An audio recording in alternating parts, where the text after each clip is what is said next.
Buenas tardes a todos y bienvenidos. Muchas gracias por estar aquí y acompañarnos en este acto, y gracias sobre todo a ti, Bernardo. Permitirme que le llame Bernardo, pero... Es mi llamo Bernardo. Digo Bernardo a secas. Vale. Para mí es muy importante estar aquí y presentar este acto porque se trata de una persona que es un referente del periodismo, tanto por su labor académica e investigadora, además de por su ejercicio profesional como periodista. Yo he tenido la suerte de trabajar junto a él durante muchos años y de compartir, por tanto, muchísima experiencia, también muchísimos kilómetros, ¿no? Muchísimos kilómetros, nacionales e internacionales. De Díaz Nosty he admirado siempre muchas cosas: su creatividad, su imaginación, su erudición, pero sobre todo su enorme capacidad de trabajo y más aún la pasión que le pone a todo lo que emprende. Solo así es posible que salga a una luz una obra como esta, 900 páginas y 183 protagonistas y, según me dice, 2 kilos de peso, más o menos. Díaz Nosty estudió periodismo y ciencias políticas en la Universidad Complutense de Madrid, donde se doctoró como premio extraordinario. Fue profesor de esa universidad y después se trasladó a Málaga y fue decano fundador de la Facultad de Comunicación de nuestra universidad, además de director del Departamento de Periodismo y director de la Cátedra UNESCO de Comunicación. La trayectoria del catedrático Bernardo Díaz Nosty, solo aparentemente ya jubilado, como ven, porque sigue trabajando muchísimo, ha discurrido entre la academia y el periodismo, y es su faceta investigadora la que le ha permitido la producción de numerosos artículos y libros. Si revisamos su bibliografía, hay dos ejes muy definidos: su interés por la historia contemporánea española, con títulos como Revolución de Octubre de 1934 o La Comuna Asturiana, y también sus estudios e investigaciones sobre periodismo, con una producción muy extensa en la que destacan títulos como El déficit mediático, donde España no converge con Europa, El libro negro del periodismo en España o La prensa en el nuevo ecosistema informativo, entre otros muchos artículos, libros, producciones científicas y también alguna novela, ¿no? También hay por ahí. Creo que actualmente trabaja en una de ellas. Bueno, si lo quieres, luego nos cuentas algo. En sus investigaciones y producciones más recientes ha unido con maestría, diría yo, por no exagerarlo, pero creo que sí, ambas líneas para profundizar en la historia del periodismo y sobre todo en la historia de la mujer en el periodismo. Un trabajo que ha posibilitado la publicación de 2 libros magníficos y fundamentales: Voces de mujeres, periodistas españolas nacidas antes del final de la Guerra Civil, y el que ahora nos congrega aquí, Periodistas extranjeras en la Guerra Civil. Ambas obras recuperan el protagonismo y la importancia de muchas mujeres periodistas que ejercieron en esos años difíciles y cuya labor se desconocía hasta ahora. Fue precisamente cuando buscaba a las protagonistas de Voces de mujeres cuando se produjo el hallazgo inesperado de medio centenar de periodistas extranjeras que estuvieron en España durante la Guerra Civil. Nacía así la idea, irrenunciable ya para él, conociéndoles, de escribir este libro. Pero el estudio biográfico de estas mujeres y de sus relatos le depararían pronto otra sorpresa: comprobar que la huella de aquellas periodistas extranjeras era bastante mayor que lo que fue su hallazgo inicial. Finalmente, el libro reúne a 183 periodistas extranjeras que estuvieron en la Guerra Civil Española, procedentes de 26 países, la mayoría anglosajona, aunque también hubo francesa, alguna rusa, en fin, ahora nos contará más. Un dato llamativo es que, aunque algunas de ellas operaron en ambos bandos, la mayoría, más del 90% de estas periodistas, lo hicieron en zonas republicanas. Según el autor, según nos cuenta Bernardo en el libro, la razón es que eran más accesibles estas zonas a los medios, pero también se justifica en el hecho de que tenían puntos de vista más modernos sobre el papel de la mujer. La mayoría también escribió para publicaciones de izquierda, mayoritariamente, como digo, y el 10% restante operó en el bando franquista. Muchas escribieron desde España, en cabecera de gran prestigio y circulación nacional e internacional. Narraron la contienda como periodistas, como fotoperiodistas, como colaboradoras de prensa y radio y también como autoras de memorias. Gracias a estas mujeres, destaca Díaz Nosty, hubo una lectura femenina de la guerra que puso el foco en los efectos, en las consecuencias fatales sobre el conjunto de la población, además de cubrir, lógicamente, los sucesos propios de la contienda. Entre estas mujeres encontramos figuras muy conocidas, pero a pesar de ello olvidadas, mientras todos recordamos a Ernest Hemingway o Arthur Koestler, no sé si lo digo bien, que se hicieron famosos al informar sobre la guerra. No recordamos tanto a Martha Gellhorn, una periodista y corresponsal de guerra estadounidense y tercera esposa además de Hemingway, con quien cubrió la Guerra Civil Española y tras la que se casaron en 1940. Incluye también el libro a Gerda Taro, una rica judía polaca que se vino a España a fotografiar la guerra junto a su pareja, Edmund Friedman. Juntos publicaron fotografías bajo el acrónimo de Robert Capa, pero la mayoría de estas fotografías, lo comentábamos antes, se atribuyen a un hombre, a Robert Capa, al marido, ¿no? Aunque luego están separadas, explícalo bien, pero ahí el papel de ella no es tan conocido, sin duda, como lo fue el de otras periodistas como Virginia Cole o Tina Modotti, ¿no? Que estuvo en Málaga. Son otros nombres también conocidos, pero la mayoría, como vemos, han pasado desapercibidas para la historiografía mediática de la contienda. Este libro, por tanto, es elemental para la historia e historiadores del periodismo. Le da voz de nuevo en la narración de lo que fue la guerra civil a estas mujeres. Y algunas de ellas, concretamente 7, estuvieron en Málaga. Y al menos 4, entre ellas Gerda Kress, vivieron, y también Modotti, vivieron in situ el drama de lo que conocemos como la desbandada, cuando el éxodo de miles de personas por la carretera de Almería ante el avance de la tropa franquista en febrero de 1937. Nos vas a hablar bastante de eso también, porque es un tema que tiene peso en el libro y también en el interés de Bernardo. También tuvimos en Málaga a una periodista espía, por lo menos a una, ¿no? Hubo varias que hicieron esta doble función y una de ellas estuvo en Málaga. Se trata de Sheila Grandaz, a la que enviaron a esa ciudad para saber del paradero de un colega del que temían que hubiera sido fusilado. Se hospedó en el Hotel Caleta Palace y sobre aquella estancia escribió esta anécdota que recoge Bernardo en su libro. Había golondrinas volando bajo y el cielo y el mar tenían el mismo azul celeste intenso. Los jóvenes estaban desayunando con uniformes militares y pistolas al cinto. Me acordé de Praga y sus cielos plomizos, la nieve amontonada. Me volví hacia uno de los oficiales y le dije, ¿cómo pueden estar en guerra cuando tienen un país así, con los cielos azules y el sol cálido en febrero? Y ya con las golondrinas aquí. El oficial se incomodó, hablas como una roja, y le pidió el pasaporte. Este libro, y acabo porque todos queremos escucharte, que ha merecido ya la atención de historiadores y medios de comunicación nacionales e internacionales, es sin duda una aportación imprescindible para entender la importancia de la participación de las mujeres periodistas en la guerra civil. Recupera voces ignoradas y subsana la anomalía historiográfica que ignoraba esta presencia, como ven, masiva. 180 mujeres como mínimo, ¿no? Porque supuestamente había bastantes más. Claro. Pues muchas gracias, Bernardo, por este trabajo y estamos... Muchas gracias. Es un trabajo que he podido hacer una vez que me he liberado, como decía Elena, del trabajo escolar. Vamos a ver esto. Tendría que dar al dedito de vez en cuando, no va a pasar más. Bueno. Me he librado ya un poco de todas esas cuestiones administrativas, de no sé qué, de dimes y diretes, de problemas que tanto nos entretienen en la vida académica. Me he podido dedicar plenamente a esto, que es lo que realmente me apasiona, me gusta y creo que aporta más que otra cosa. Y llega el COVID, esto es enero, febrero del año 2020, y entonces, bueno, me planteo qué hacer. Lo que hacer es el encierro, es el momento aquel de mascarillas, comida, la gente servía, bolsas, tapados, hasta tapas. Bien, y de hospitales llenos, y de UCIs llenas, no era ninguna broma, ¿no?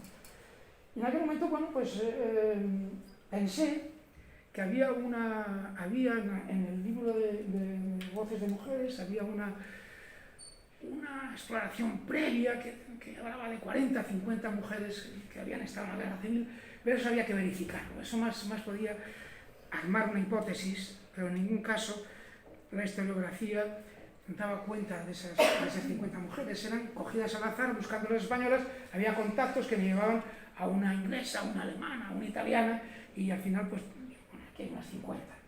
Y me dije, bueno, pues es más que suficiente para hacer un libro con 50 biografías. Podemos hacer, yo me contentaba con 30. Con 30 bien documentadas, estudiando sus reportajes, sus crónicas, pues podemos hacer algo, ¿no? Y entonces empezamos a hacer ese trabajo. Curiosamente, y no quiero dejar de contar esta anécdota, hace muchos años, yo era muy joven, el director o presidente de Europa Press, que no sé exactamente lo que era, José Mario Armero, que era un tipo fantástico, estaba escribiendo un libro titulado España fue noticia, y era precisamente sobre los corresponsales de la guerra civil, extranjeros de la guerra civil. Y él me invitaba a su casa, tiene una casa espectacular en la calle Alfonso XII de Madrid, frente al Retiro, en un dúplex terrible, una terraza, algo, la casa más bonita que había visto en mi vida. Y él me decía, Bernardo, ¿tú qué sabes de esto?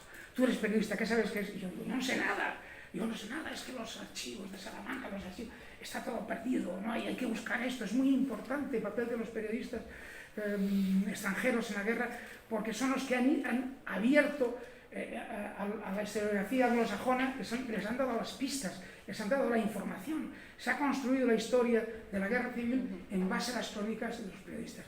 Y él da muchísimos nombres, pero no indaga.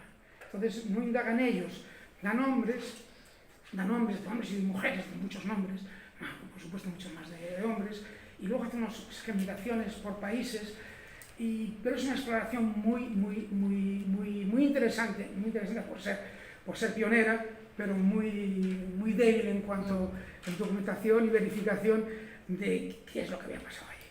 Y bueno, pues eso, lo cuento como una anécdota, que curiosamente yo hacía algo que cuando tenía 20 y tantos años, alguien me sugería la posibilidad de trabajar, o que sabía yo la técnica. Bueno, entonces en base a estas historias, en base a esta decisión mía, yo me trazo una hipótesis principal. ¿Son solo 8 o 10 mujeres periodistas las que vinieron? Esto es lo que dice, por ejemplo, Paul Preston. Paul Preston, en un libro específico, que es relativamente reciente, titulado Idealistas bajo las balas, corresponsales extranjeros en la guerra de España, solo alcanza 10, a citar a 10 mujeres. Y vamos, no quiero que haya un atisbo de crítica a Paul Preston, al que tengo mucho cariño, incluso he estado aquí en Málaga con él y trabajamos juntos en la Biblioteca Nacional hace los años 70.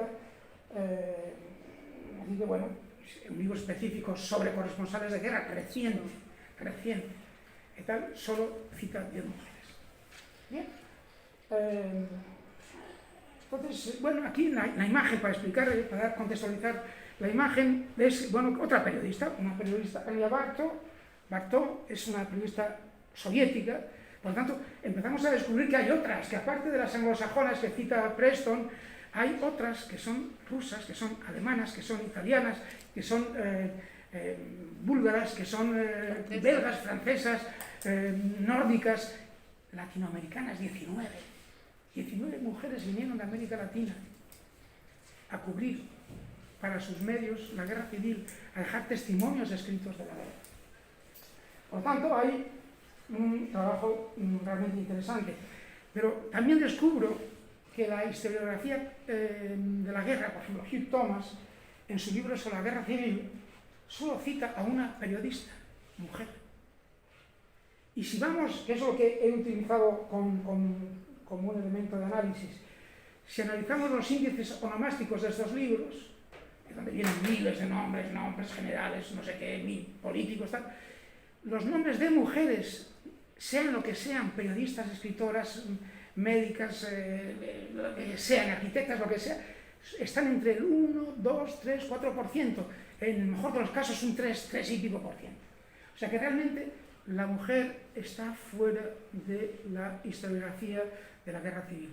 Yo ahora, preparando una conferencia para la semana que viene sobre otro tema, que es las periodistas en la transición, las mujeres periodistas en la transición, me encuentro con el trabajo de una querida compañera catalana, Amparo Moreno Sardán, que tiene unos trabajos magníficos sobre, digamos, la construcción antropocéntrica de la historia. Entonces, realmente ella trabaja muy bien esta historia. O sea, cómo la historia está escrita por los hombres. Podríamos decir, muy bien, la historia de la guerra civil escrita en España por los vencedores, que lógicamente tenían una mentalidad bastante excluyente de la mujer, podría dar como resultado la ausencia de la mujer. Pero es que esto también ocurre con la historiografía anglosajona, no es un problema ya de la ideología dominante en España, sino que está inmerso en la construcción historiográfica el papel secundario, silenciado o mínimo de las mujeres, cosa que no ocurre, como veremos más adelante, con las fotografías. Curiosamente, las fotoperiodistas y los fotoperiodistas, cuando reflejan la realidad, cuando toman un plano, las mujeres no se borran, están ahí, están presentes. Y vemos, por lo tanto, gestos, estados de ánimo, tensiones reflejadas en las expresiones fotográficas. Y es por eso muy interesante. Yo, como tengo muchas cosas que contar, quisiera hacerlo muy largo y para luego poder hablar. El resultado es que eran más de 20, más de 30, más de 40, más de 50. Eran más, muchas más. Y llego a 183 y sé que me he quedado corto.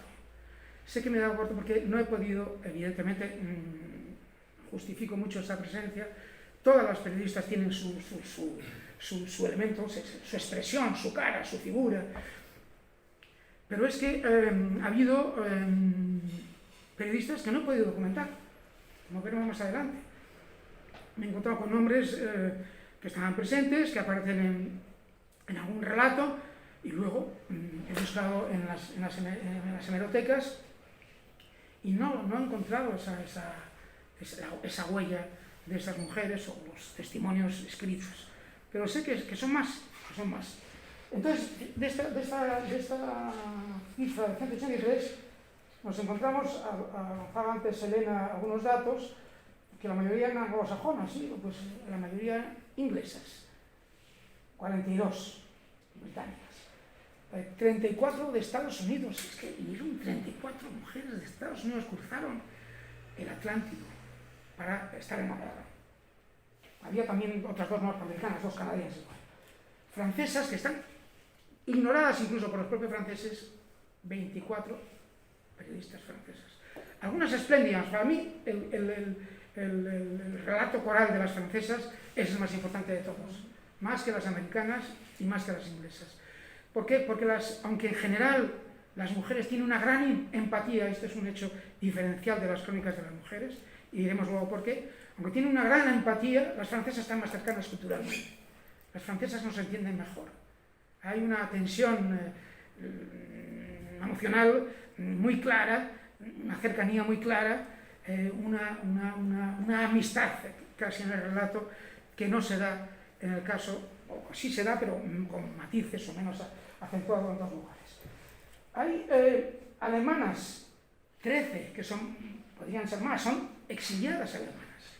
Pensemos que está Hitler en el poder, y estas son alemanas o que están en Checoslovaquia, o que están en París, o que están en Londres, y que escriben en los periódicos de los exiliados, pues que había periódicos alemanes en Estados Unidos, en México, en Checoslovaquia, en Francia, en Inglaterra, y estas mujeres, aquí aparecen 13, pues algunas de ellas importantísimas.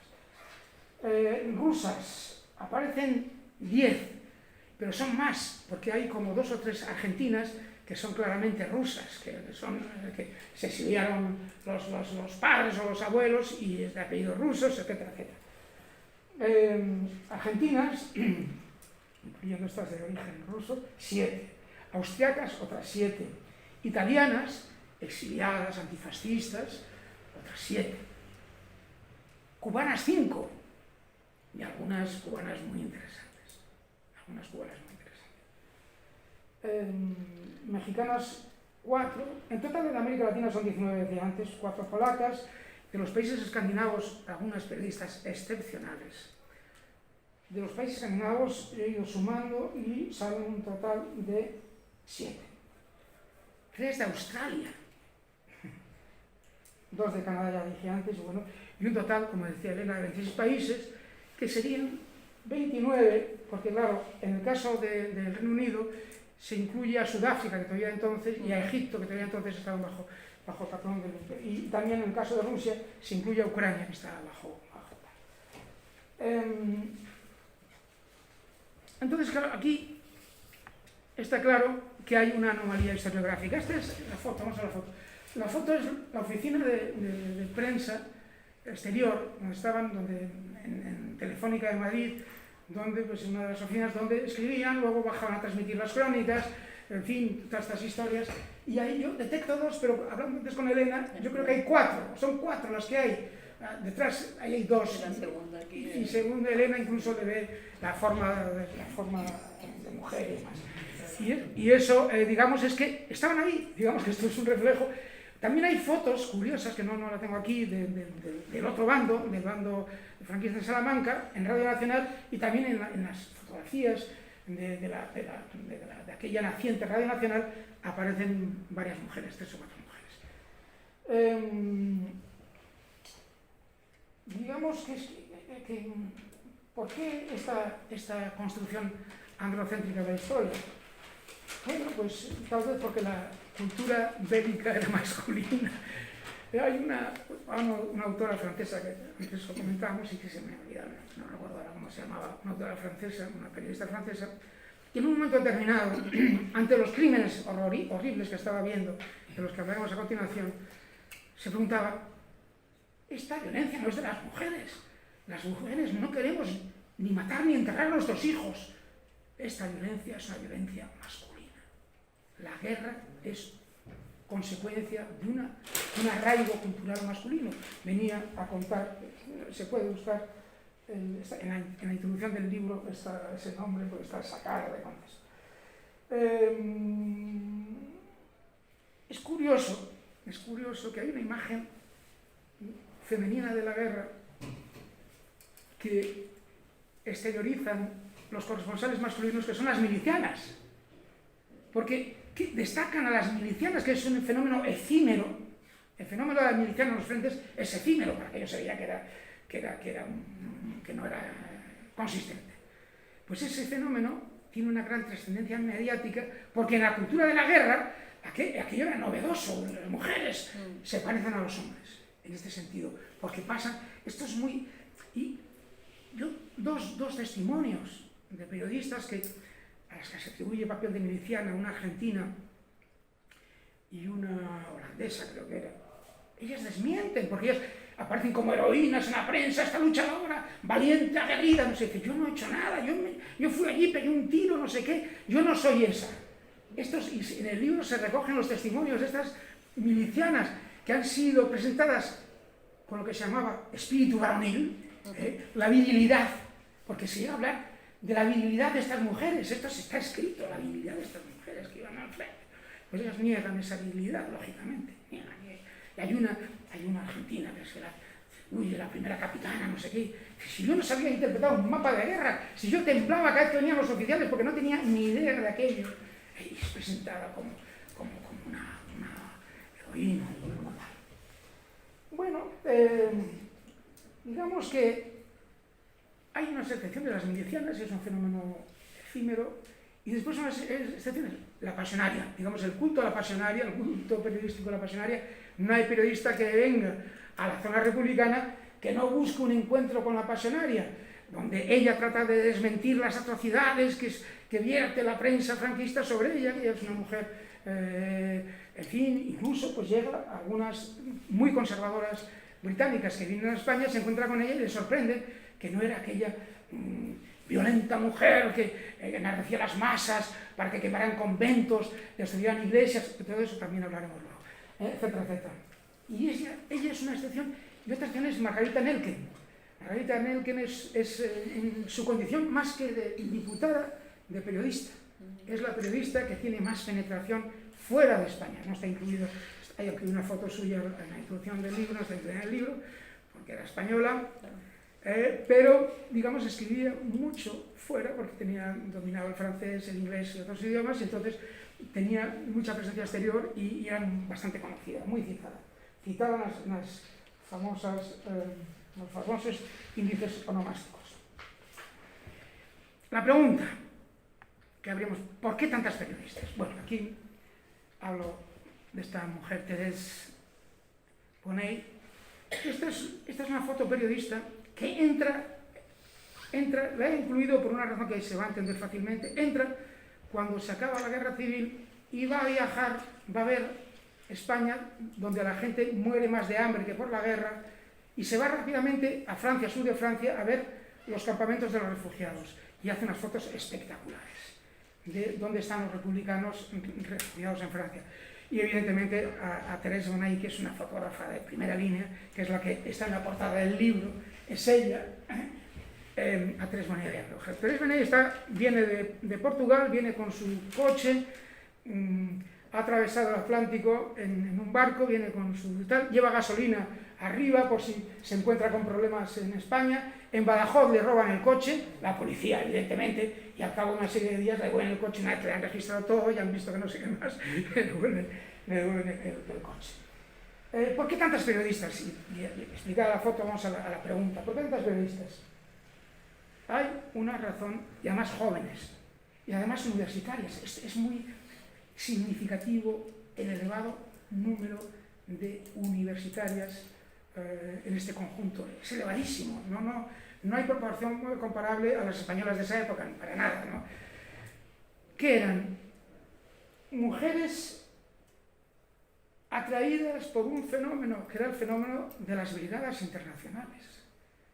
30, 40, 50.000 jóvenes de todo el mundo vinieron, y vinieron las jóvenes mujeres a informar a los padres de estos muchachos de lo que estaba pasando con sus hijos, a los canadienses, lo que pasaba con sus hijos, a los norteamericanos, porque los nórdicos iban a donde estaban, en los batallones de las brigadas internacionales, donde estaban los noruegos, donde estaban los finlandeses, donde estaban tal, y transmitían información.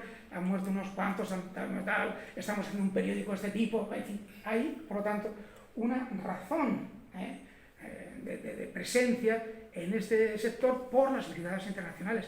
De hecho, cuando en octubre, noviembre del año 38, si no estoy equivocado en la fecha, se despiden las brigadas internacionales, los directores de los periódicos dicen a los periodistas, y muchos testimonios de esto, poner el foco fuera a Checoslovaquia, no sé dónde, a otro sitio. Esto justifica en parte que viajaran casi todas a la zona republicana. Justifica esto. Y veremos más adelante la diferencia que había entre las periodistas mujeres en una y otra zona. Vamos a ver. Cuando estaba con esta historia, aparece una hipótesis emergente. Mi primera hipótesis es que en una guerra, como dice Hugh Thomas, la más mediática de la historia hasta ese momento, la primera hipótesis, ¿cuántas mujeres había? ¿Eran 10 o eran más?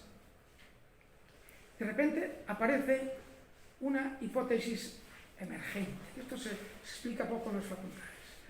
Es que cuando uno está investigando, de repente surge una chispa, dice, aquí parece que hay algo. Y es que hay un relato distinto del dominante. El relato de los cronistas masculinos, que son los tanques, los aviones, los políticos, los generales, los militares, ese relato no está en estas crónicas de estas mujeres, ya tienen otro relato totalmente distinto. Y entonces hay que verificar esta hipótesis. ¿Cómo? Pues he analizado 700 textos aproximadamente. He calculado, lo calculo esta tarde por encima, pero no quiero equivocar, mejor soy muy conservador y fueron más. Unos 700 textos permiten descubrir que van por otro lado, que están contando otra parte de la historia, que están contando aquello que luego la historiografía no recoge, porque es la visión de la mujer sobre la guerra civil. Cuentan otras cosas. Lo que no cuentan los hombres lo están contando ellas. Y veremos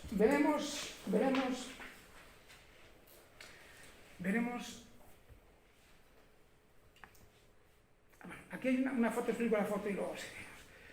La foto es una periodista francesa, Madeleine Jacob, que viene al principio de la guerra, viene con media redacción de la revista Vi, que es como el déjà vu, esto que aquí se dice déjà vu, que dicen muchos periodistas el déjà vu, no, es el déjà vu, es visto, el visto, de la revista lo que visto, déjà vu era redactora jefa o algo así. Se cae el avión, o sea, están en Aragón, han estado en Barcelona, tal, se les... un avión, un buen avión, y bueno, pues aquí aparece la Cruz Roja, aparecen ahí todos a rescatarlos, casi todos se quedan lisiados, vamos, lisiados, en hospitales, con fracturas, con historias, y ella no, ella es inglesa, se va a París y monta un número de la revista Vi especial sobre España espectacular, que es probablemente la primera versión fantástica de lo que está pasando, con muchos elementos gráficos, una revista gráfica con cientos de fotografías, muchas seguramente adheridas a ella, contando la guerra. Y esto lo pongo aquí porque me parece que era importante de vez en cuando hacer algún flash del riesgo que corrieron, que no venían a las fiestas, venían a la guerra, ¿no? Entonces, bueno, ¿cuál es esa otra dimensión narrativa? Es una dimensión más cercana a la piel social. La empatía con las mujeres y los niños y los ancianos. ¿Qué comen? ¿Qué no comen? ¿Cómo están los mercados? ¿Cómo son los precios? ¿Qué tienen que hacer? ¿Dónde están los hombres? Los hombres están en los frentes. ¿Quién está trabajando? Trabajan las mujeres. Están contando, están haciendo una narrativa de la guerra que no está en los frentes. En los frentes sabemos lo que pasa. La gente se pega tiros, y muertos, y bajas, y tal. Y descubren el país. Y descubren el país y lo descubren con emotividad. Imaginémonos una irlandesa viajando por Levante, descubriendo el Mediterráneo, descubriendo los arrozales, descubriendo las barcas en la albufera de Valencia. Todo eso, todo ese reflejo de nórdicas, de no sé qué más, descubriendo el país, descubriendo a sus gentes, les lleva a empatizar y a descubrir un país con un elevadísimo número de analfabetos, el mayor de Europa, de la Europa conocida. En algunos casos llegaba al 70-80% en algunas provincias, especialmente en las mujeres, y que sin embargo tenían una inteligencia natural espectacular. Esto es lo que les chocaba. ¿Qué sentido común más grande? ¿Qué defensa de la vida? ¿Qué sentido de la familia, de la patria? Y todo esto crea una emotividad que no está en las crónicas masculinas. De hecho, hay periodistas, que luego veremos, que están en las estructuras extranjeras, que están en las estructuras de comunicación de los aparatos gubernamentales, que les sorprende la actitud supremacista de los periodistas británicos o americanos, que se creen que lo saben todo, esta guerra, esto no saben luchar, estos son unos vainas, no sé qué. Y usted no. Esa falta de empatía masculina desaparece en este caso y además con creces desarrolla una afectividad grande. Vamos a ver, argumentando los crímenes de guerra. Vamos a fijar lo que es así. La guerra civil española refleja los primeros bombardeos sobre la población civil que se dan en la historia. Es una guerra donde se bombardea a la población civil. Lo estamos viendo en Ucrania. Se bombardea a la población civil. Se dispara contra los edificios de viviendas. Se dispara en las calles. Se dispara en los colegios. Véase el Getafe, véase Granollers, véase Guernica, veremos luego Málaga. Evidentemente, inmediatamente después de que se acaba esto, viene la Segunda Guerra Mundial y los crímenes de guerra, digamos, estarán en el Holocausto, estarán en otra dimensión. Y esto de España ya entra en otra dimensión, pero no por ello dejan de existir estas situaciones violentas. Y son las crónicas de las mujeres las que más se acercan a esta realidad.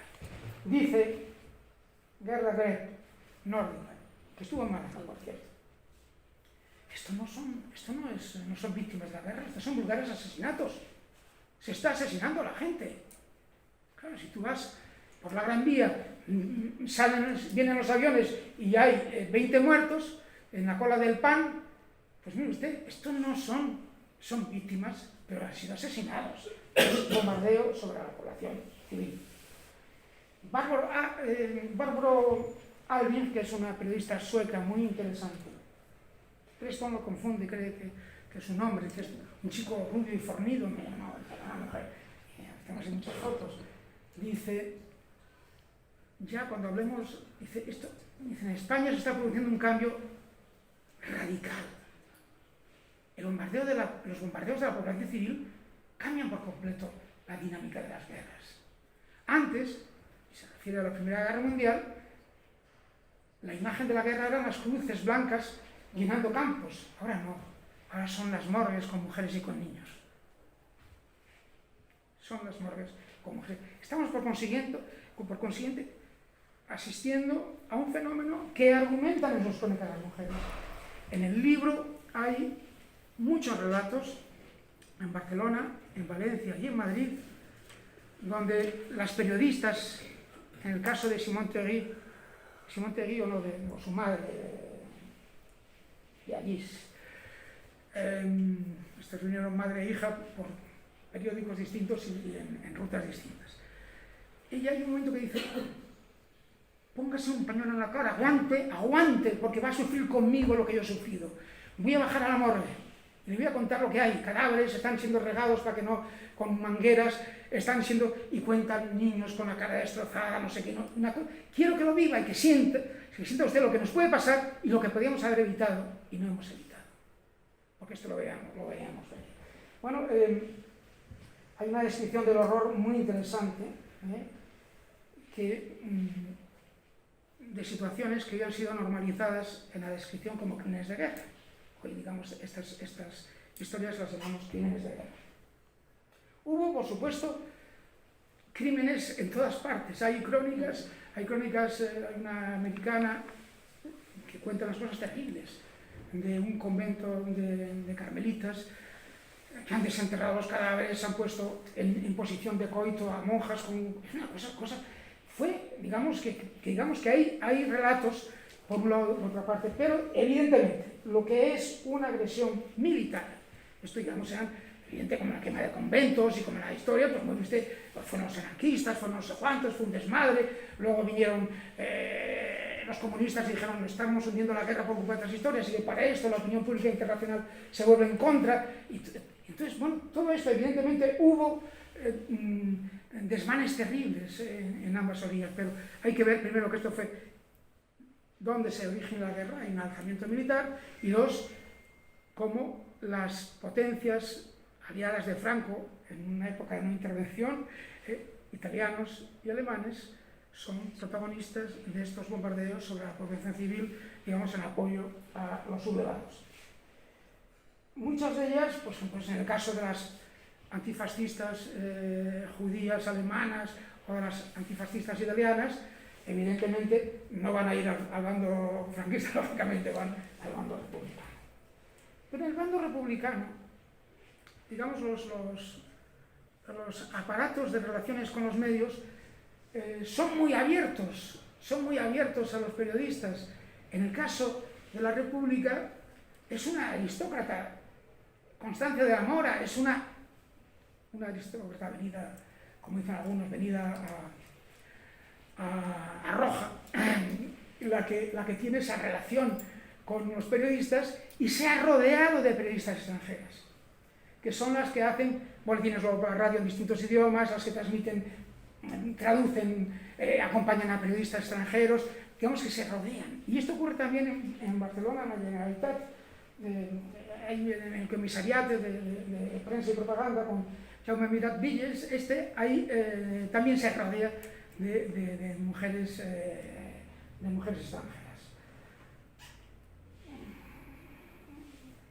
Bueno, muchas de estas mujeres también vienen a apoyar a órganos de prensa partidistas. Hay mujeres afines al POUN, mujeres afines a los anarquistas, a los comunistas, y ellas pues se acercaban a las publicaciones que en origen o en destino o aquí estaban definidas por estas ideologías. En el caso de los sublevados había, digamos, unos oficiales militares de prensa. La relación era muy distinta, digamos, en muchos testimonios, y como, por ejemplo, en Salamanca no había hoteles para los que no eran alemanes o italianos. Los hoteles estaban llenos de periodistas alemanes e italianos, y si uno se venía de fuera, lo metían en una pensión perdida, en una casa sin ventanas, como describen algunos periodistas, y algunos que habían venido además a la zona de Franco, o sea, que no fuesen, no, que habían venido tal, pero como no eran ni italianas ni alemanas, pues tenían un distanciamiento mayor, y tenían problemas con los oficiales. Algunos de ellos, pues bueno, ahí si se estudian los casos, uno de ellos termina, bueno, son digamos, personajes a veces patibularios, por así decirlo, son terribles. Su odio, hay que destruir, hay que matar a todos los rojos, hay que acabar con la clase trabajadora. Esto lo cuentan las propias periodistas que están a favor, cuentan lo que están escuchando y que les horroriza, porque en el fondo les horroriza escuchar de los oficiales. Entonces, el tratamiento es muy diferente de una zona a otra. Y esto en ningún caso es un juicio de valor derivado de afinidades o desacuerdos, es la literalidad de lo que transmiten en sus crónicas, entre comillas, como están recogidas en el libro, cuentan esta situación o cuentan lo contrario. Hay una parte importante de este libro, que es la vertiente gráfica de la memoria. A mí me interesa mucho esta vertiente gráfica porque es la que me ha permitido aproximarme a lo que sean los restos que contienen vida. Las fotografías son como las imágenes en movimiento, son restos de la historia que contienen vida, contienen expresiones, contienen alegría. Es la alegría humana, es la alegría que podría tener cualquiera de ustedes en un momento de felicidad cuando se les hace una fotografía. Esta es la segunda, es Gerda Taro, muerta en Brunete, en Escorial más bien, porque muere más tarde en el hospital. Hay 8 o 9 fotoperiodistas, ella es la más conocida, pero no es cierto que su nombre fuese silenciado. No, ambos eran judíos, él y su pareja, tenían unos apellidos extraños, poco comerciales. Y entonces Gerda le dice a él que vas a llamar Frank Cappa. Sí, Cappa. Y le busca ciertas resonancias cinematográficas de los apellidos. Y ella es Taro. Ella no se llamaba Taro, ella se pone Taro. Y veremos luego en alguna crónica un testimonio, y sobre todo lo de Cappa va a ser más dominante después en la Segunda Guerra Mundial, va a ser espléndido, ¿no? Uno de los grandes fotógrafos de la Segunda Guerra Mundial. Pero bueno, aquí voy a dar una serie de fotos, vamos a pasar muy rápida. Esta es una foto de lo de Málaga, de lo que se dio en llamar la desbandada. Luego hablaremos de esto, este término un poco regular, de la desbandada. Y esto es días después, en la prensa, en un semanario gráfico londinense, aparecen ya estas 6 fotografías de Málaga, de la huida de carretera. Esto es, mire usted, un bombardeo sobre la población civil en Madrid. Esto es lo que a veces nos devuelve la información de actualidad, nos devuelve escenas de este tipo. Esto no son militares, estos no son civiles. Es tremendo, ¿no? Esto es un bombardeo a mediodía, pues no sé si un obús que viene de la zona de la casa de campo o un avión que ha disparado. Las fotos están desordenadas. Esta es una periodista, Marthe Wisman, es una periodista belga. ¿Y dónde va? ¿Dónde está su objetivo de información? Mujeres, niños, ancianos. Está en el frente, cerca del frente, pero digamos que ella se siente feliz en este ambiente, que no es el ambiente donde estaría Hemingway, así empuñando Estos son 3 pobres niños malagueños que hacen pensar mucho. Están de espaldas, están embarrados, están con esas taliguillas solos, están abandonados. Es lo que la autora Thérèse Bonney dice, es que las víctimas de la guerra son estos. Los otros ya no sufren, estos están vivos, estos están sufriendo. Estas son víctimas de la guerra.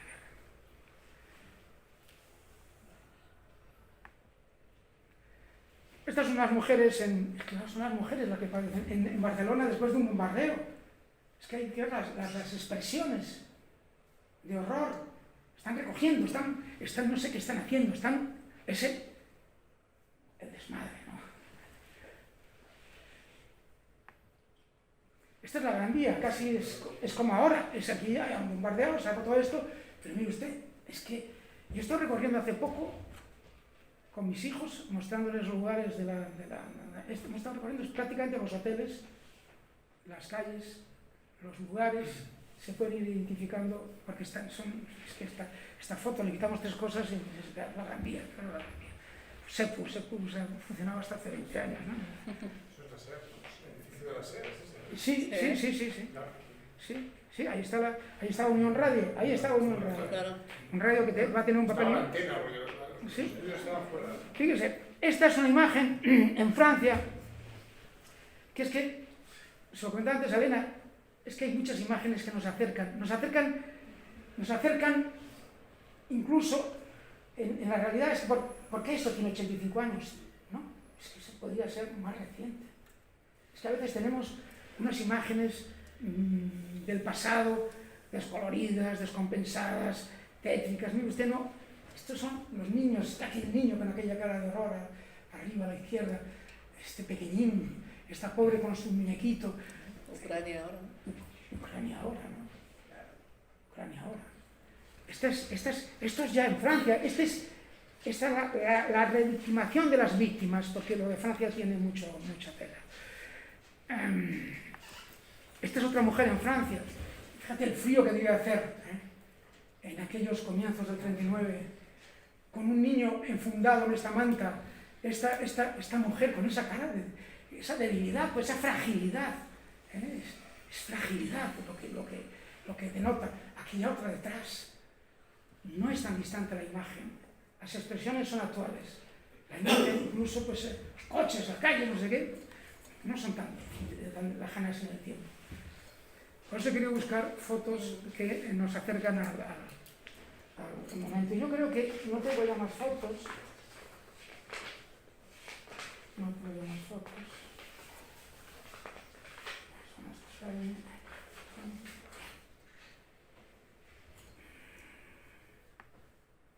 Y entonces volvemos a la narración en la que estábamos. Aquí vemos a una belga y una francesa transmitiendo por Unión Radio. Son las fotos que he podido encontrar. Hay, digamos, una americana, que ahora no recuerdo el nombre, una americana que es muy crítica con Hemingway. Y no me he leído la... Sí, son tantas que no la tengo, pero no... Y entonces, bueno, hay una noche que tiene que transmitir para Estados Unidos, hay un bombardeo, no va, la noche siguiente, dice tengo que ir, está con Hemingway en casa de unos amigos, y entonces Hemingway le dice, tiene cojones la tía, porque se va... con perdón por la expresión, pero es la expresión que le suelta Hemingway, que tiene narices, y se va a la emisora y bombardean de nuevo y dice a los oyentes de Estados Unidos, estarán escuchando de fondo, es una de las primeras transmisiones de un bombardeo. Hay otro un periodista que viene con su mujer, que luego su mujer trabaja por otro lado y también transmite un bombardeo pues, en el norte, en la zona franquista.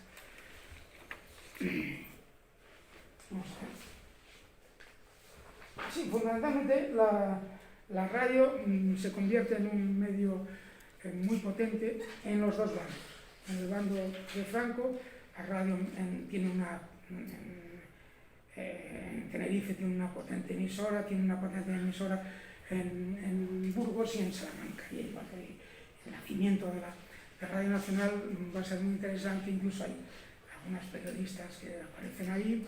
Una de ellas fue la profesora de inglés de Franco, que es una periodista, una corresponsal de Reuters, me parece que era, que termina en Salamanca y se incorpora a Radio Nacional y va a jubilarse como periodista de Radio Nacional. Ella se queda aquí y es la que difunde por el mundo la imagen de ese Franco ya estudioso, que estaba estudiando inglés, que no sé qué más, no debió progresar mucho, porque no avanzaron mucho las clases, vino pronto la guerra.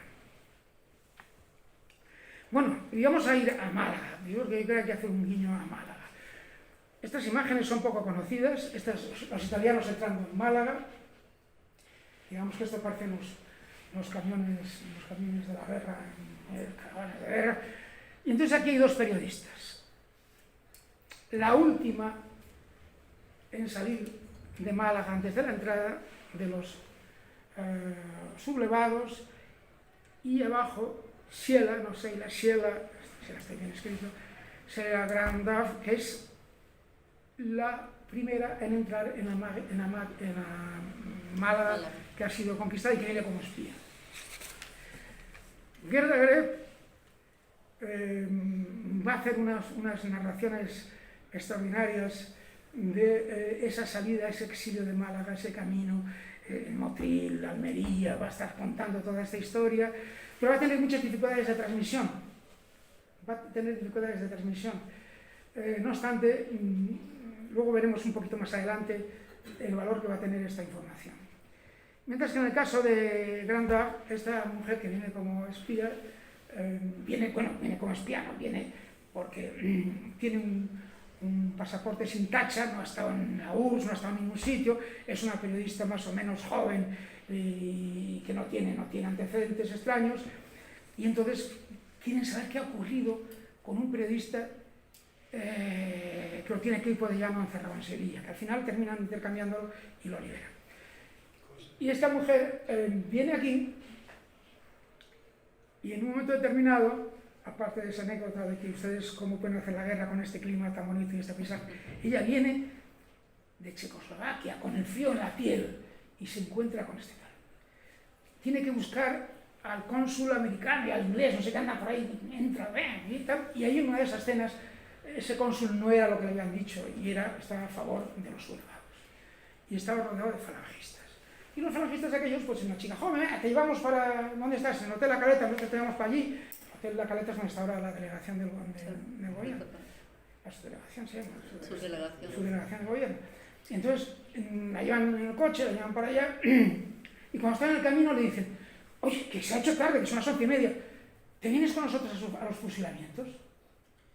Y dice ella, escribe, a las 12 hay fusilamientos. Ella incluso ha estado asistiendo a juicios sumarísimos y ve cómo que ni uno se salva, todos van para tal. Y dice, como espía sería la verificación de una de las cuestiones que me preguntaban qué estaba pasando, qué estaba ocurriendo. Como periodista sería una exclusiva del mundo mundial. Como persona no me lo perdonaría nunca. Así que dije que no. Y decide no ir a ver los fusilamientos. A lo largo del libro hay varias situaciones parecidas de mujeres que son invitadas a estos hechos tan terribles. La larga huella de los malagueños. Evidentemente, en las crónicas de las mujeres hay informaciones muy interesantes que vamos a hablar de ellas. Interesantes y confusas, más que confusas. Aquí vamos a ver una manipulación.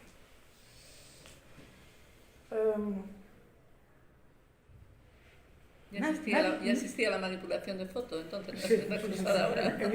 Evidentemente. La famosa foto de capa, esta que en Córdoba cuando se comenta, ¿no? Hay varias hipótesis que es una foto. Supongo hay otras dos fotos en Madrid, unos obuses enormes en la calle y una gente arrastrándose hacia ellos, que también parece una foto montada. Es decir, pues eran fotos propagandísticas que tenían mucho. Entonces, la la larga huella de los malagueños, esto es algo sobre lo que habría que escribir más, yo creo que da pie para otro libro precioso. Porque esa llamada desbandada, que hay que preguntarse, ¿quién puso este término? ¿Quién le puso este término? Es un término peyorativo. Es el término de los que huyen. Lo puso Queipo de Llano. Voy a entrar en Málaga y van a salir todos corriendo. ¿Quién lo puso? Yo evidentemente quiero hacer una búsqueda hemerográfica para detectar cuándo empieza a aparecer este término, porque en aquel momento nadie hablaba de este término. Nadie, en ningún periódico, en ninguna crónica, en ningún medio se habla de esta historia. Se habla de un éxodo y de un... Porque bajo la desbandada parece que se oculta lo que estaba ocurriendo, que era la masacre de la población civil. La gente espanzurrada, para la expresión, por los bombardeos desde el mar y desde el aire. Los aviones italianos, porque eran italianos, Filippo, eran italianos. Se les veía, además, sonriendo con las ametralladoras, lanzándose contra la gente, contra los niños, contra las mujeres. Pero es que esa caravana humana, que va a privar, tampoco se ha dicho mucho. Franco quería entrar en Málaga con un paseo triunfal. Pero es que la gente se ha ido. Es que ¿quién le va a recibir? Si es que lo que está saliendo en los periódicos es que se han ido 200.000 personas. Mejor esperar a otra victoria para ser aclamado por las masas. Y entonces, bueno, hay alguna periodista que argumenta esta historia. Se le estropeó a Franco el paseo, la entrada triunfal en Málaga. Luego habrá otros paseos triunfales, como el Coldechán y compañía, pero bueno, o sea, eso es otro momento de otra historia. Hay momentos en las crónicas muy dramáticos en Motril. Va a haber luego en Almería, van a ser bombardeados de nuevo. Van a aparecer en Murcia. En Murcia hay una crónica de un edificio de 9 plantas de construcción que está todavía sin dividir los pisos, están diáfanas las plantas y la ocupan los malagueños. Y entonces cuentan, pues bueno, o sea, aquí miles, claro, tenían que dormir bajo techo miles de personas.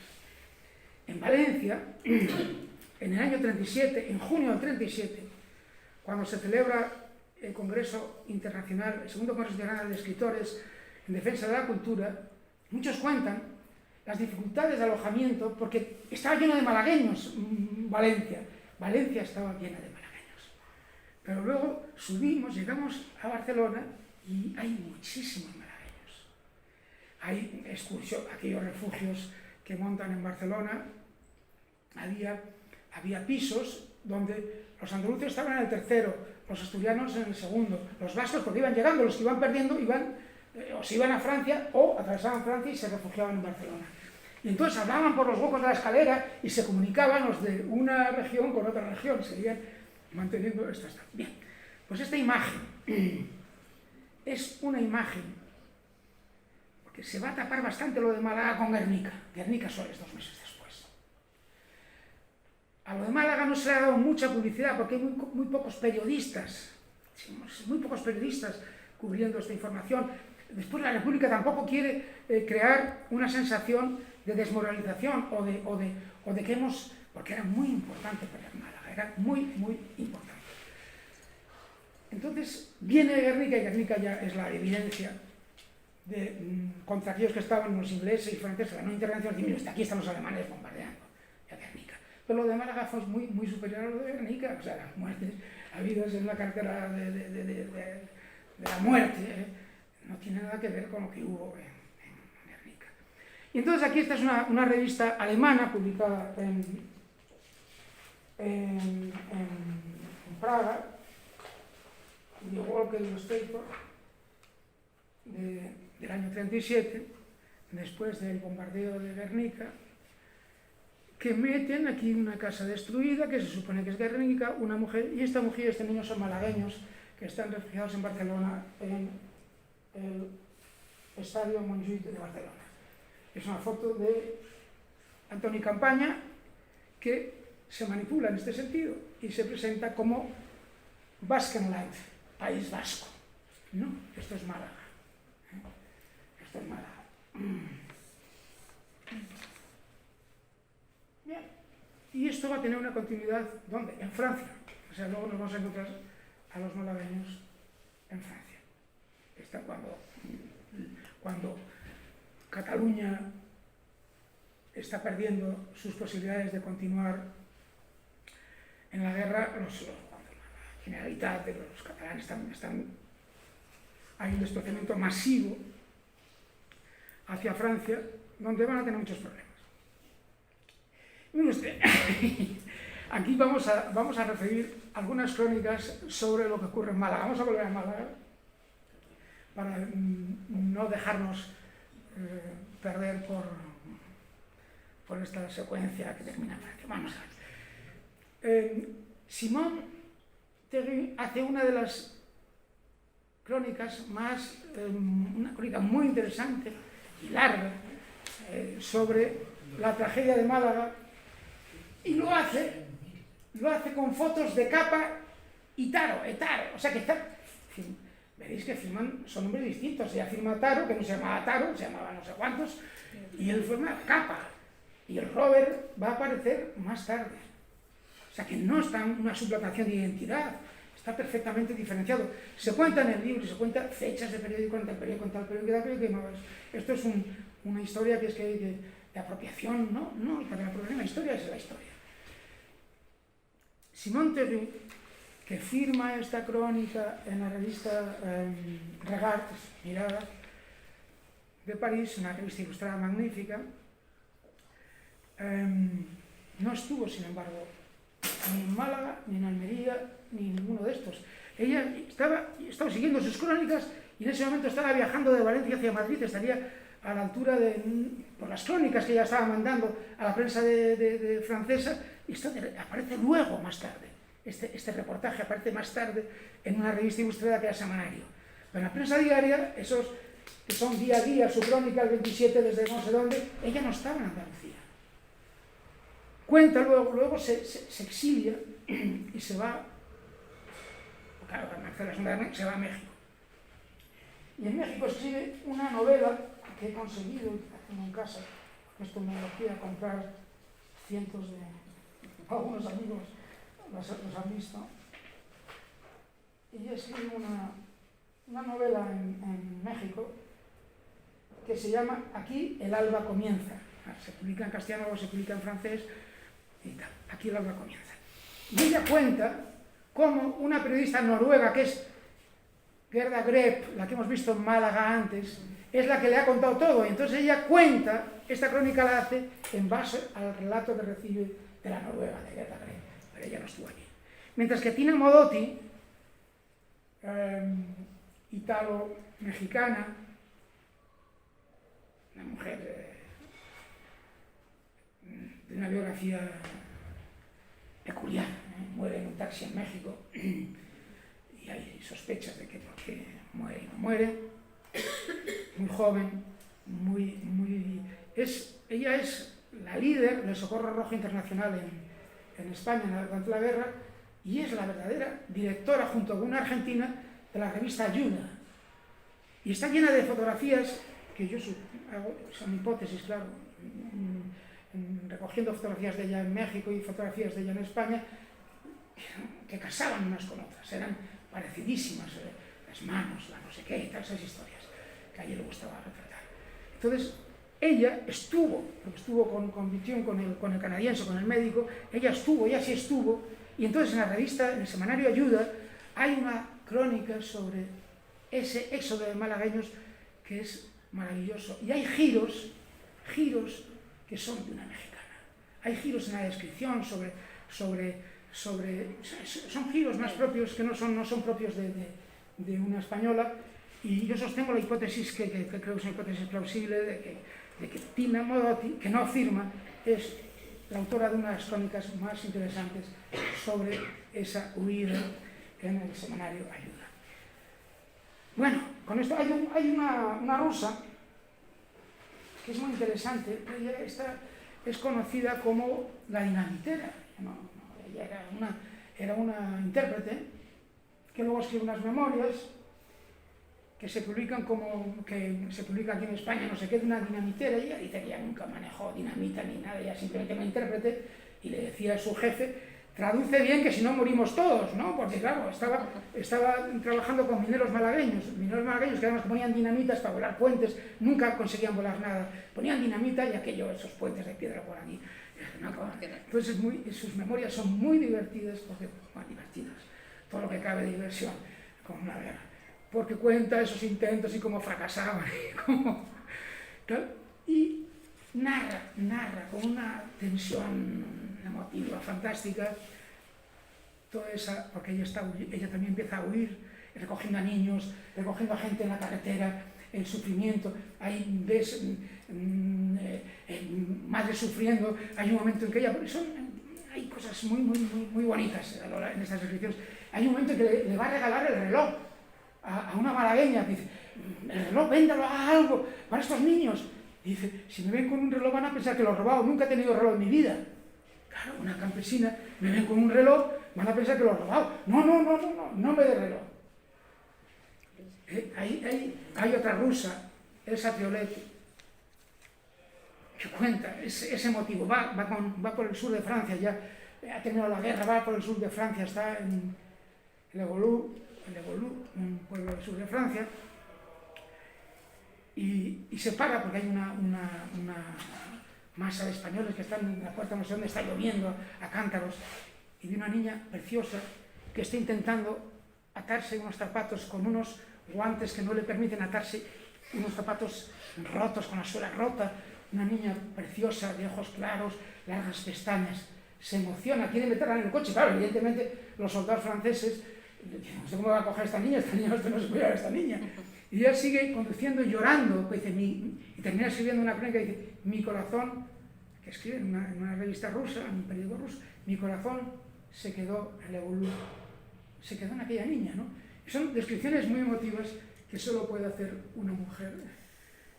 Esto fue todo, casi todo. Y yo quiero contar aquí por qué esta foto tiene que ver con una entrevista fantástica entrevista y fantástica la periodista, una periodista sueca, Anna Hellström. Anna Hellström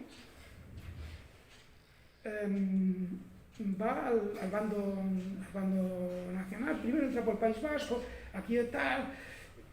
Es apasionante la trayectoria de esta mujer, y luego escribe 3 o 4 libros que tienen que ver con España y que no han sido traducidos, y que en uno de ellos, y en sus crónicas, narra una entrevista con Carmen Polo. Yo solo he encontrado 2 entrevistas de mujeres con Carmen Polo, una de esta y otra de una periodista chilena, Leticia Repeto, que la entrevista para el Mercurio de Santiago. Pero esta, la entrevista, dice, la sueca, y ya acabamos, la sueca Anna Hellström fue una de las pocas que entrevistaron a Carmen Polo, y observa, y puede observar de cerca al general. Tenía una pobre estampa militar, porque es bastante pequeño, con una barriga pronunciada y las piernas cortas. De la asturiana, 35 años, dulce y elegante, y un llamativo aspecto inglés, con la piel rosa y lirio de Elizabeth Arden. Apenas destacaban rasgos de su personalidad, y más bien proyectaba la mentalidad de una niña, el encanto y la bondad inocente de una niña. No hablaba idiomas, por lo que los oficiales de prensa, estos militares que ejercían, actuaron de intérpretes. Cuando la periodista le pregunta si había sugerido a Franco la creación del Servicio Social de las Mujeres, la única respuesta que obtuvo fue una sonrisa, a la que siguió una aclaración del jefe de prensa.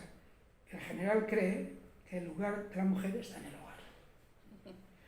En el libro, la entrevista se cuenta mucho más, esto es un pequeño extracto.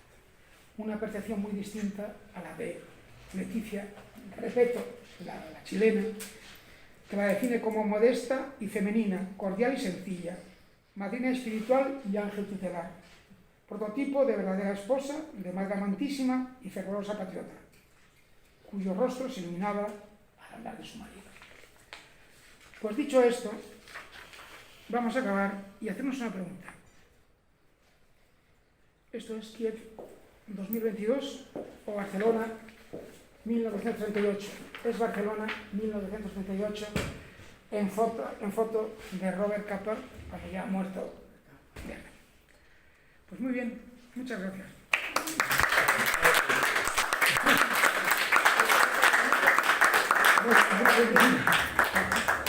Bueno, no sé, yo muchas de las preguntas que te iba a hacer las has contestado ya, entonces, pero hay solo una cosa y os paso la palabra por si alguien quiere decir algo. ¿Por qué la memoria mediática de la guerra ha relegado, olvidado a estas mujeres? Quizás porque no escribieron igual que los hombres, quizás por ese discurso diferenciador, les puede haber relegado a un segundo plano. Yo creo que sí. En las tentaciones o inquietudes de futuro próximo está o bien el tema de Málaga o bien escribir la guerra solo con los testimonios de las mujeres, como un elemento complementario a la visión. Porque es que están en el Frente de Teruel, están en Madrid, están en Sevilla. En Sevilla hay 2 o 3 que van a ver aquí, puede ya, no dicen que es el mejor, que si quieren enterarse, le dicen a la BBC, ustedes cuentan mentiras, si quieren enterarse lo que pasa en España, pongan Radio Sevilla. Y digamos que ahí, por tanto, hay narrativas, hay relatos que van de un lado a otro. Fantástico, ¿no? Hay... la Scott Ellis, esta chica de la aristocracia británica, Priscilla Scott Ellis, que luego se casará con Villayonga, con el famoso, se casará en un matrimonio de corta duración, y ella viene, llega a Gibraltar, llega a Jerez, se va a la casa de los duques de Orleans, no sé, que hay una gran mansión por allí en la provincia de Cádiz, y su padre empieza a mandarle grandes automóviles. Los automóviles más lujosos que van apareciendo en el Reino Unido se los manda a Gibraltar y ella va a los frentes porque hace unos cursillos, unas cosas, va a los frentes con unos coches que llamaban la atención. Si me han mandado un coche de color tal, una tapicería de no sé cuántos, aquello creaba. Porque otra de las cosas que destacan los periodistas es que tenían muy buenas carreteras. Este país tenía, durante la dictadura de Primo Rivera, se hizo un plan de carreteras. Y entonces les llama la atención las carreteras. Alguna americana dice, yo pondría más gasolineras. Me parece que faltan gasolineras, pero las carreteras están bastante bien. Y entonces todas las carreteras corrían todo lo que podían. Yo les voy a ceder la palabra a quien tenga alguna. Yo creo que está todo muy bien explicado y desde luego el trabajo es valiosísimo. Yo lo he dicho al principio y es una aportación, algo que no existía, algo que desconocíamos y además el número de mujeres corresponsales, no sé cuántos hombres habría, pero el porcentaje es enorme. No, había muchísimo más. No, ya, me imagino. Que había más, pero que el porcentaje de mujeres, sobre todo porque hay más de las que aparecen ahí, es muy elevado. Pensemos que es una época de esplendor de los medios, que no lo he dicho. Funciona la radio, funcionan las cámaras portátiles, vienen todos con las Leicas, estas portátiles, estas, no me acuerdo los nombres, son máquinas de carrete pequeñitas, muy manejables y muy fáciles de utilizar. He dicho triunfo de la radio, están transmitiendo para Estados Unidos, para Canadá, para todo el mundo, a través de la banda corta. Es la época del comienzo de un audiovisual muy grande, es el newsreel, son los noticiarios en los cines, y la televisión ha comenzado en Estados Unidos y en el Reino Unido, y en Alemania están haciendo pruebas de la televisión también. Por lo tanto, hay un momento de cierto auge mediático, y de ahí que tantos periodistas se desplazaran. Pero tiene mucho que ver con los rigores internacionales. Bien, ¿alguna pregunta? Yo voy a preguntar. A ver, el que no estén las mujeres documentadas de alguna manera en las historiografías, quiere decir que esta mentalidad no solo era española, era mundial, ¿no? Claro. Claro, es que la cultura de la guerra era masculina. Y la narrativa de la guerra era masculina. Y, como dice Amparo Moreno, la historiografía está escrita por hombres, la historia de la humanidad la han escrito los hombres. Que no consideraban importante las historias que revelaban las mujeres. Claro. ¿no?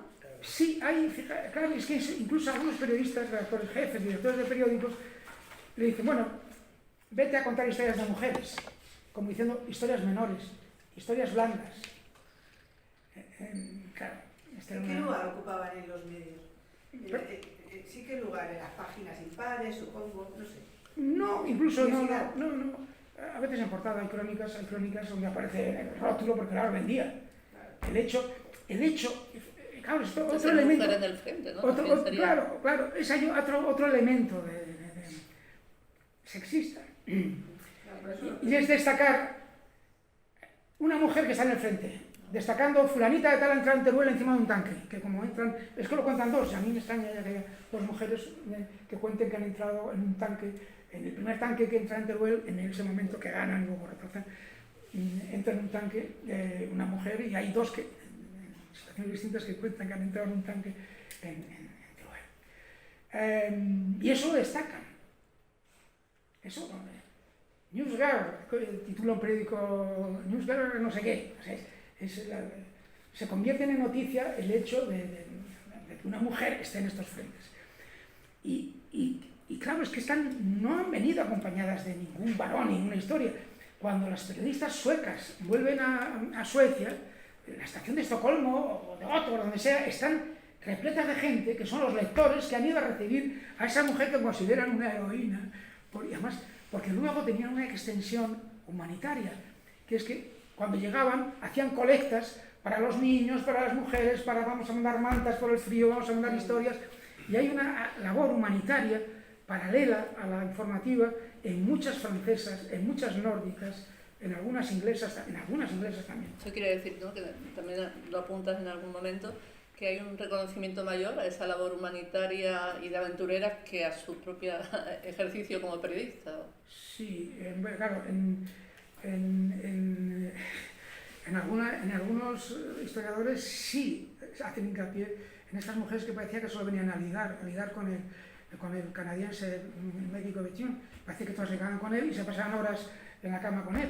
Es que yo realmente, a mí ese aspecto, digamos, chusco de esas mujeres en la guerra no me interesa nada. Es que parece que cuando están diciendo esto está restando calidad profesional a esa mujer, a lo que transmitían, a sus crónicas. ¿Y qué me cuenta? No quiero señalar. No. Bien. Bueno, pues... Y verdad, perdón. El tema de la red me interesa, es mi especialidad y he escrito sobre ello. Estoy escribiendo sobre red radiografía en España, estoy ahora preparando un libro. Y ahí han salido varias periodistas en Radio, en Madrid, lógicamente. ¿De cuántas periodistas radiofónicas has detectado que las tienen? Muchas. ¿De la BBC había de la BBC? ¿O no había nada? De la BBC, fíjate, la BBC... ¿Es su importancia como radio de seguimiento? No. He encontrado referencias de gente que grababa, que yo no sabía que se grababa entonces, se grababan programas para mandar a los Estados Unidos, para las emisoras de cable. O sea, hay periodistas que dicen, he grabado no sé cuántos programas para el cable de Estados Unidos. No sé, se grabaría en disco. Claro, hay discos sí, el disco se graba, porque la cinta de hilo todavía no sé cómo se grabaría. Eso por un lado. Luego, muchas, cuando volvían a Londres, entraban a la BBC. Y la BBC programaba, pero como entraban en las hemerotecas, en la hemeroteca de la British Library, pues ahí se ve los horarios y se ve no sé qué, y algunas sí, yo no sé si lo hacían por teléfono o cómo, algunas desde Barcelona sí hacen pequeños programas de intervenciones pero hay, por ejemplo, hay unas australianas, antes a Las Palmas, madre e hija, que estas cuando vuelven a Londres, pasan a Londres, transmiten en la BBC, cuentan estas historias en la BBC. ¿Qué había? Vamos a ver, en la radio. En Barcelona hay un núcleo importante de radio porque el POUM tiene una emisora de radio, la CNT tiene 2 emisoras de radio, hay el Partido Socialista Unificado de Cataluña tiene otra tal. Evidentemente hay muchas, es que estoy pensando, el problema es no ilustrarlo con nombres, es imposible que te con acuerdes imágenes, de porque no me acuerdo. Es difícil también poder tener documentación de eso, porque claro, la radio no hay grabación. Este es el tema, yo lo cuento aquí. Si no se refleja en la prensa, Esto no lo cuento aquí. Claro. Algo se refleja, hay transcripciones de la radio, por ejemplo, las escocesas, anarquistas escocesas, o del POM, o, digamos, anti-estalinistas. Estas publican luego periódicos donde recogen lo que han transmitido por la radio. Y hay un libro de un catalán, que no me acuerdo el nombre, reciente, sobre la radio de la CNT, y hay transcripciones, muchas, pero no están todas, porque yo me encuentro un anuncio de un, y digo, esta tiene que estar en este libro, de una periodista muy conocida, y luego resulta que no está. Es muy, lo que tú dices, sí, es muy difícil recuperar. Sí hay, por ejemplo, Dorothy Parker hace una intervención y luego hay un periódico de Madrid que recoge esa intervención. Transcribe. Dice de lo que Dorothy Parker que era importante, evidentemente, una escritora, una periodista importantísima, lo que ella transmite lo recoge luego un periódico de Madrid, que por su interés reproducimos no sé más. Pero evidentemente claro, las huellas están perdidas. Así como que todavía no se hubiera transcrito en la prensa, no nos hubiéramos enterado de discurso del equipo de Llano. Evidentemente. Pero la radio tuvo mucha importancia. Incluso se crearon radios, la primera radio antifascista italiana se hace en España, se simula que se está transmitiendo desde Italia, contra Mussolini, pero está transmitiendo desde Barcelona y luego desde Valencia, periodistas italianas de París que han bajado y que son las que nutren esta radio Milano Libertad, no sé cómo se llama, que luego termina en manos de los comunistas y se la llevan a Moscú. Sí, yo creo que la radio extranjera tuvo que tener más importancia, incluso que la española, porque hay autores, por ejemplo, Faust, que siempre dice que la importancia de la radio en España en la guerra civil es muy limitada porque había muy pocos aparatos de radio y las emisoras tenían muy poca potencia, con lo cual la gente no tampoco... Sí, por ejemplo, fíjate que luego sí había, fíjate, Radio Club Tenerife, que es que tenía mucha potencia y es donde la maestra de inglés, que era la periodista de Reuters, ella empieza a transmitir en inglés desde Radio Club, no me acuerdo el nombre, era la que daba clases de inglés a Franco, y esa se la llevan luego a Salamanca, a Burgos y a Salamanca. Pero bueno, es una historia, hay mucho que estudiar sobre este tema. Hay mucho que estudiar sobre este tema. Bueno, fíjate, hay una periodista, sí, hay una periodista sudafricana, pero que está catalogada como inglesa, que transmite en Radio Nacional desde Salamanca, que luego lo recoge en un libro. Transcribe en un libro, no me recuerdo ahora el nombre, esto desborda un poco.